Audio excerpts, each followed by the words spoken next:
Alright mates, it's your friendly neighborhood Zen Priest here again. And you know, we like to have fun on this channel. If you're looking for a healthy mixture of spirituality, Buddhism, and dead memes and old jokes that aren't funny anymore, then you've come to the right place. Welcome, you're home. Today I want to play a game. See if you can guess what nation I'm talking about. The rulers of this nation, they don't care about their citizens. They don't care about international law, and they use their vast military to threaten world stability. They have an isolationist government, run by a strongman who thinks he's above the law. They murder with impunity, they spy on their own citizens. Many of these citizens live below the poverty line. They create propaganda about the fear of the other, of the foreigner coming to invade them. By any definition of the word, this nation is an extremist one. Well, there you go. So what nation was I talking about? Did you guess Nazi Germany, or perhaps Communist Russia? Or perhaps Pinochet's Chile, or Castro's Cuba? Judging by the state of the world today, I'm guessing that a lot of you probably thought I was talking about Trump's America, or perhaps North Korea. The truth is, whatever you guessed, from a certain point of view, you were all correct. A certain point of view? They are all extremes, polar opposites of each other, yet they produce the same kind of characteristics. Left, right, it doesn't matter. When taken to its extreme, the results are the same. But like everything else, these regimes, these nations, they don't come into existence out of nothing. We're currently living in a postmodern era with all the uncertainties that brings with it. And people, they tend to seek refuge in these extremes. It doesn't matter if it's politics, religion, or philosophy, our existence is treated as a rigid duality of sorts. And who can blame them? The world we're living in today is still quite dangerous. It doesn't matter how much money you have, or how poor you are, or your gender, or whatever you identify with. These issues aren't unique to your gender, or your sexuality, or your social status, or anything like that.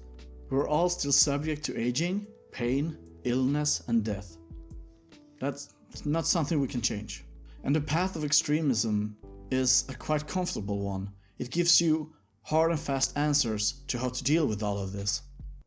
So it's not surprising that people start to seek these polar opposites. But there are many issues with using extremism as an answer. First and foremost, it's a false dichotomy. Only a Sith deals in absolutes. It's simply terminology that we use in order to be able to communicate within the same sort of system and construct. And as such, it's doing its job greatly, you know. But extremism, just like any other false dichotomy, it can't portray the entire picture. Most people have political stances that belong both on the left and on the right and in the center and whatever you want to call it.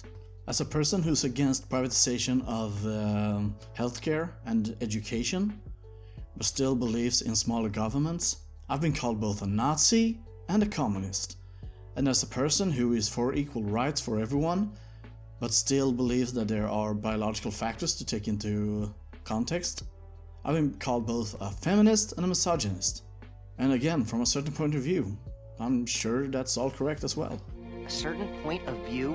But whatever political stance we disagree on, I'm pretty sure that we can all agree that no person falls, perfectly within one extreme.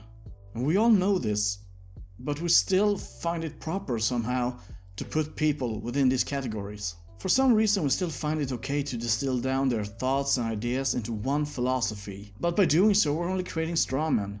False characters that's nothing more than, again, a comfortable fiction. But you guys can't define me, define my work as a father. I'm many things, I'm many things. Yeah, I'm a convicted rapist. And perhaps that's why such systems are always doomed to produce infighting. When one person diverts too far away from the party line, immediately cracks will start showing soon thereafter. Perhaps that's why they always seem to be doomed to self-destruct, only to die out and reform and create a new form of extreme. Almost like sort of a ideological, political samsara. A system trying to balance itself out, but constantly failing in doing so. They're nothing more than extremes, constantly caught up in a dance of death and rebirth. Fed by fear, greed, and pride, and all those things we as Buddhists try to avoid. It seems pretty clear that extremes will not be the solution. So how do we as individuals avoid falling down these comfortable yet false paths ourselves? These extremist paths, these dances. I mean, even Shakyamuni Buddha, the historical Buddha, had a problem with this. He once thought, just like many do today, that extremism is the answer. As many of you already know, he was born a prince, and he was given everything a man could want, women, food, riches, whatever he wanted, he was granted that. But he couldn't find any solace. He couldn't find any peace. So he left the palace and he tried the extreme opposite of that. He tried to starve himself, he tried to torture himself, yet this could not bring him peace either. Exhausted from having, experienced all of these extremes, he finally just sat down under a tree and reflected on his life. And not surprisingly, he realized that the answer was found in the middle, in what is now known as the middle path. Oh baby, why don't you just meet me in the middle? If we want to get a bit pop poetic and cliche about it, you can say that he realized that if you tighten a string of a sitar too much, it will snap when you play it. And if you loosen it too much, it won't play at all. So whenever you feel like you want to put someone in an extreme category, or perhaps you feel like yourself is sliding down that comfortable path of extremism, take a page out of Buddha's book.